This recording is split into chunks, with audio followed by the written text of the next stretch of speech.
uqaashi howlwadanadii ay sheegeen koob isdhexgala oo loo furay dhalinyarada reer Koonfur Galbeed oo reer Boosodka ah Koonfur Galbeed oo meesha ka yimaadeen laakiin waa dhalinyaro reer Boosooda oo 8 naadi ah runtii koobkaas wax weyn buu ugu fadhiyaa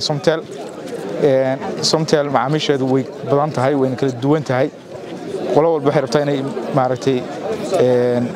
meeshooda ku maamuusto ku dhiirigeliso kula shaqeyso baahidooda wax kala qabato dhalinyarada reer Koonfur Galbeed oo aan caaw koob ku qabanayn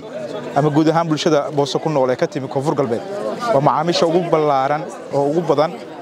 Somtel isticmaala Somtelna la saaxiib dhow runtii waxay ka arkeen waxa weeye waa jabnaanta iyo qiimaha iyo tayada Somtel ay maaragtay u keentay hadaan tusaale bixiyo qofka jooga Koonfur Galbeed oo baydhabo jooga ama bay jooga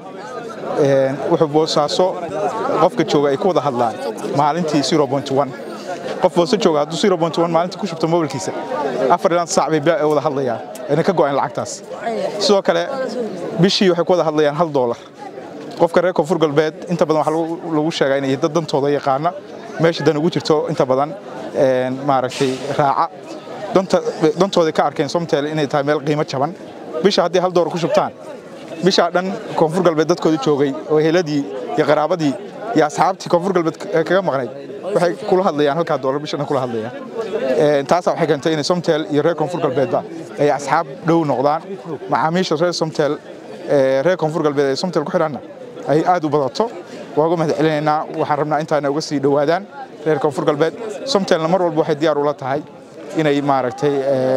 barnaamijyadan oo kale u qabato inay si dhow ula shaqeyso suldaanka wadana la jooga oo hogaamiyaha u ah iyo tiimka kale dhammaan waxaan maaragtay uga mahadcelinaynaa caawan nagala soo qayb galeen daahfurkan wasaaradda oo nala joogta golihii deegaanka oo nala jooga dhammaan waxaan uga mahadcelinaynaa caawa maaragtay daahfurkan Somtel waa saaxiibka bulshada Somtel waa saaxiibka Koonfur Galbeed Somtel waa saaxiibka macaamiisha sida dhow u isticmaala adeegyada kala duwan ee internetka iyo ku hadalka oo arkay inay tahay shirkadda ugu jaban uguna tayada wanaagsan aad iyo aad baan dhamaantiin ku mahadcelinayaa. Assalaamu calaykum waraxmatullaahi wabarakaatuh.